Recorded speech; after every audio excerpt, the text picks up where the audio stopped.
Hello दोस्तों, मैं फिर से आ चुका हूँ ये इनविंसिबल आफ्टर शोकिंग माई एम्प्रेस वाइफ की एक और नई एपिसोड के साथ। इस एपिसोड के शुरुआत में हम देख पाते वो डेमन एमसी को देखकर अपने मन में कहने लगा, मैंने नहीं सोचा था बुद्धा डेमन टावर इस लड़के के हाथ में होगा। अगर मुझे ये डेमन टावर मिल गया तो फिर इस तियालिंग स्मॉल रीलम का कोई भी बांधा मुझे नहीं रोक पाएगा।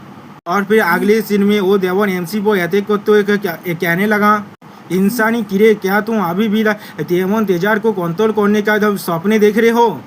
वो मुझे बता दो। अगले सीन में एमसी बुद्धा डेमन टावर को कंट्रोल करके उस डेमन से कहने लगा, तुम इधर मरने के लिए तैयार हो जाओ। दोस्तों, यहाँ पर एमसी का लुक कुछ ज़्यादा ही बेसी खतरनाक लग रहा था। ये देखने के बाद वो डेमन घबराते हुए एमसी से पूछने लगा, कैसे बुद्धा डेमन टावर किसी इंसान को अपना मालिक मान सकता है? और फिर अगली सीन में हम देख पाते हैं एमसी हंसते हुए अपने धर्मावधि को रिलीज करने लगा। दोस्तों, इस बॉडी को देखकर एमसी की इस धर्मावधि को देखकर सच में एक डेमन जैसा लग रहा था। एमसी की इस धर्मावधि को देखकर डेमन बहुत ज़्यादा घबराने लगा। और अगले सीन में एमसी उस डेमन पर अटैक करते हुए कहने लगा, डेमन टावर की पावर से मैं तुम्हें सरप्राइज कर रहा हूँ। और फिर हम देख पाते वो डेमन टावर उस डेमन पर आकर गिरने लगा। तो डेमन घबराते हुए कहने लगा, नहीं, ये नहीं हो सकता। इसी बात वाइच के सैंतेस और वाइच के एल्डर्स और डिसाइपल यहाँ पर आने लगे। एमसी को उस डेमन को इतनी आसानी से खत्म करते हुए देखकर वाइच के सैंतेस कहने लगा, इतना ज़्यादा ताकतवर, इन्होंने उस मॉन्स्टर को एक ही स्ट्राइक में मार डाला। क्या ये गैरेंस मास्टर की मेथड है? और फिर हम देख पाते एमसी धीरे धीरे अपने पावर को और भी ज़्यादा रिलीज करने लगा। और फिर एमसी खुद को रिकवर करने लगा। इसी पर सिस्टम प्लान के माध्यम से हमें बताया जाता है एमसी ने यूआईची के डिसाइपल और एल्डर्स को शॉक कर दिया है, जिसके वजह से एमसी को डिटॉक्सिफिकेशन की मेथड मिलता है। तो एमसी बुद्धा डेमन टावर को अपने रिंग में रखते हुए कहने लगा, डिटॉक्सिफाई करने की एक मेथड, सच में ये सिस्टम तो हमेशा ही मेरी मदद करता है।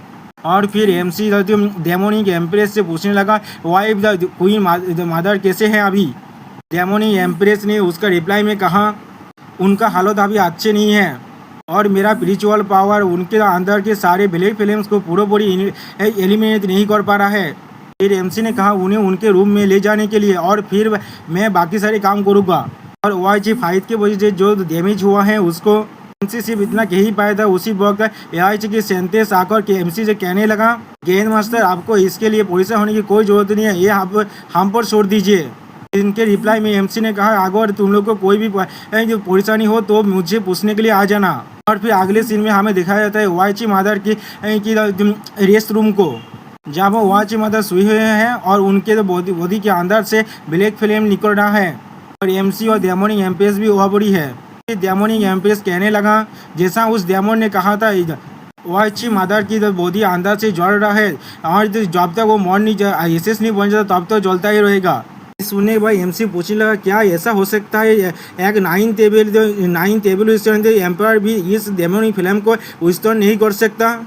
डेमोनिक एम्प्रेस उसके रिप्लाई में कहने लगा, नहीं, वो वजह नहीं है यहाँ पर, वो सिर्फ उसी वक्त queen mother of the west था, उसी वक्त बहुत ज़्यादा परेशान थी तुम्हारे लिए। अब एमसी पास्ट का सीन याद करने लगा, जब क्वीन मदर ने उसके जान को बचाया था। फिर एमसी ने कहा, मैं समझ गया। और फिर अगले सीन में से एमसी अपने मन में सिस्टम से कहने लगा, डिटॉक्सिफिकेशन की मेथड को कॉम्प्रिहेंड करने के लिए। और फिर सिस्टम ने भी उसी वक्त एमसी को डिटॉक्सिफिकेशन की मेथड को सिखा दिया। दोस्तों, इतनी जल्दी अगर हम लोग भी हर एक चीज़ को सीख पाते ना तो फिर हम लोग आज इस दुनिया का गॉड बन चुके होते। और फिर एमसी अपने मन में कहने लगा, इस ब्लैक मैजिक इन्फ्लेशन को ठीक करने की दो रास्ता है, एक बाहर से ट्रीटमेंट और दूसरा अंदर से ट्रीटमेंट। अब एमसी डेमोनिक एम्प्रेस से कहने लगा, वाइफ, मुझे ice gas, ice force gas, ice mist flower और आइस रेडिस को ढूंढने में मदद करो। इन तीन एक्सट्रीम कोल्ड सब्सटेंस के मदद से हम लोग वाईची मदर के बॉडी के अंदर जो डेमोनिक फ्लेम है उसे सप्रेस कर सकते हैं। डेमोनिक एम्प्रेस ने उसके रिप्लाई में कहा, ठीक है, मैं उन्हें ढूंढने जा रहा हूँ। और फिर एमसी वाईची मदर के फेस को देखकर कहने लगा, एंशिएंट टाइम से ही एक ब्यूटीफुल लड़की के काइंडनेस को रिपे कर पाना बहुत ज़्यादा मुश्किल होता आया है। फिर अगले सीन में हम देख पाते हैं एमसी एक टावल से वाईची मदर की फेस को मुछने लगा। और फिर हमें एलकामी रूम में दिखाया जाता है एमसी एक पील बना रहा है। अब एमसी पील बनाते हुए खुद से कहने लगा, तुम्हें परेशान होने की कोई जरूरत नहीं है, मैं तुम्हारे साथ कुछ भी नहीं होने दूंगा। कुछ देर बाद वहाँ पर डेमोनी एम्प्रेस भी था एमसी के बताए हुए इंग्रेडिएंट्स को लेकर आ गया।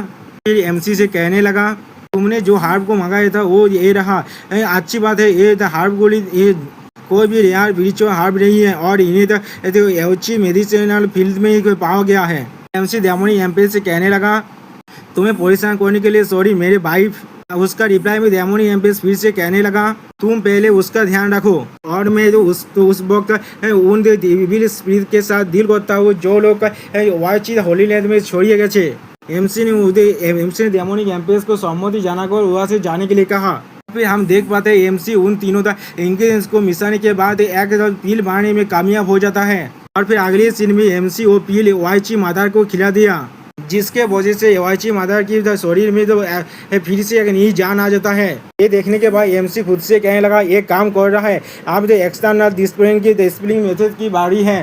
एक्सटर्नल डिस्प्लिंग मेथड के लिए मेथड में जो स्पिरिचुअल एनर्जी के मदद से उनके बॉडी के अंदर से डेमोनी फ्लेम को तो बाहर निकालना जरूरी है, इसलिए मुझे लगता है उनके कापड़े इसके बीच में आ सकते हैं। एमसी थोड़ा सा परेशान कहने लगा था, मैं अब क्या करूँ, मेरी वाइफ अभी यहाँ पर नहीं है।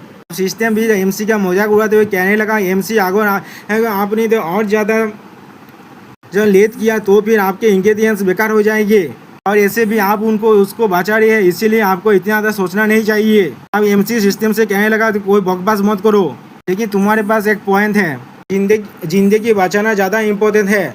मैन और वुमेन के बीच का बाउंड्री को कुछ देर के लिए साइड में किया जा सकता है और सबसे बुरा में मुझे सिर्फ जाकर उससे तो माफ़ी मांगना पड़ेगा।